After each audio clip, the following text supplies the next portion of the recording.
નમસ્કાર મિત્રો, આજના વિડીયોનો ટોપિક ખૂબ જ નાનો છે અને અત્યંત રસપ્રદ છે અને લગભગ બધા જ લોકોને લાગુ પડે છે. મિત્રો, આજના વિડીયોમાં વાત કરશું કે જે વ્યક્તિને કાન પર વાળ છે તેમનું ભાગ્ય કેવું હોય છે અને કાન પર વાળ હોવા શુભ કે અશુભ છે. મિત્રો, સ્ત્રી હોય કે પુરુષ હોય, તેમના શરીર પર રહેલા ખાસ ચિહ્નોના આધારે તેમના સ્વભાવ અને તેમના ભાગ્ય વિશે જાણી શકાય છે. જેમ કે ગુપ્તાંગ પર તલનું હોવું, પુરુષોના છાતી પર વાળ હોવા, સ્ત્રીઓના છાતી પર તલનું હોવું વગેરે. ઘણા બધા પુરુષોને કાન પર ખૂબ જ નાની ઉંમરમાં અને ખૂબ જ વાળ આવી જાય છે અને ઘણા બધા પુરુષોને કાન પર બિલકુલ વાળ હોતા નથી. મિત્રો, વિડીયોમાં આગળ વધી તે પહેલાં ચેનલ પર નવા છો તો અમારા વિડીયો જોવા માટે ચેનલને સબસ્ક્રાઈબ કરી લેજો અને કોમેન્ટમાં રાધે રાધે હર હર મહાદેવ લખવાનું ભૂલતા નહીં. અને માહિતી પસંદ આવે છે તો વિડીયોને લાઈક અવશ્ય કરજો. મિત્રો, પુરુષોને કાન પર વાળ હોવા સામાન્ય બાબત છે અને તેની મદદથી તે વ્યક્તિના ભાગ્ય અને સ્વભાવ વિશે જાણી શકાય છે. મિત્રો, જે પણ પુરુષોને કાન પર વાળ હોય છે તે ખૂબ જ ભાગ્યશાળી હોય છે અને ખૂબ જ ચતુર હોય છે. આવા પુરુષોનું વ્યક્તિત્વ ખૂબ જ પ્રભાવશાળી હોય છે. કાન પર મોટા વાળવાળા પુરુષો ગમે તેવા પણ મુશ્કેલ કામને પોતાના ચતુરાઈથી સરળતાથી કરી બતાવે છે. આવા પુરુષો પોતાના પરિવારને જ બધું માને છે. કાન ઉપર ઘૂંઘરાલું વાળવાળા પુરુષો ખૂબ જ કંજૂસ હોય છે. એમનું સૌથી મોટું સપનું હોય છે કે અઢળક પૈસા કમાવા.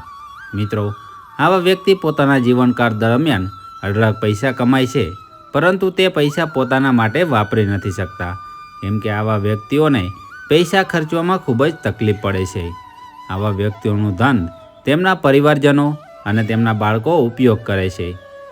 મિત્રો, આવા પુરુષો ખર્ચ પણ ખૂબ જ તોલીને કરે છે. મતલબ કે ક્યાં જરૂરી છે, ક્યાં ચલાવી શકાય છે અને ક્યાં કેટલો ખર્ચ કરવો એ હિસાબ કરીને જ ખર્ચ કરે છે.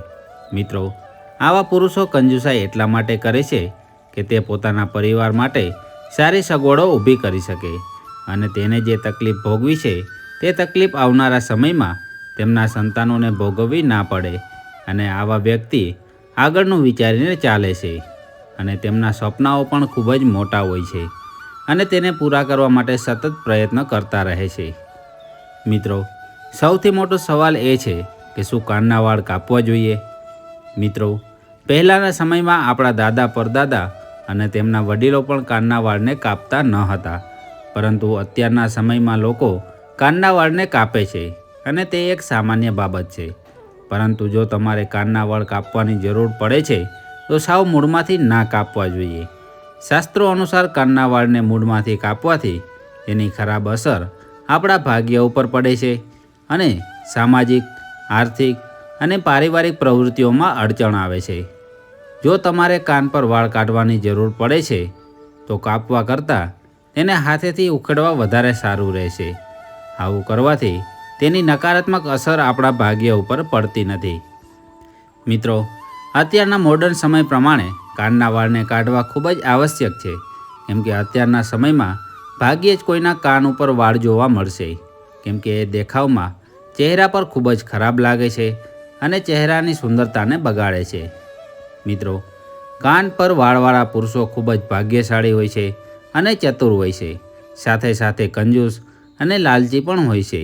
આવા પુરુષો પોતાના જીવનકાળ દરમિયાન અનેક સફળતાઓને પ્રાપ્ત કરે છે અને સતત પોતાના પરિવારને ખુશ રાખવા માટે પ્રયત્નશીલ રહે છે. આવા વ્યક્તિઓને સમાજ સાથે વધારે નિસ્બત નથી હોતી.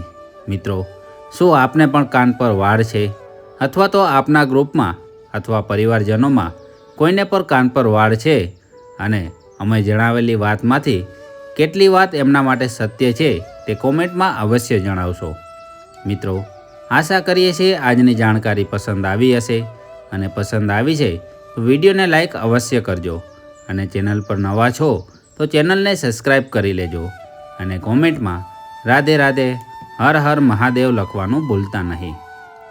મળીએ છીએ એક નવા રસપ્રદ જ્ઞાનવર્ધક વિડીયો સાથે. ત્યાં સુધી આપ સૌને અમારા જય શ્રી કૃષ્ણ, જય શ્રી રામ.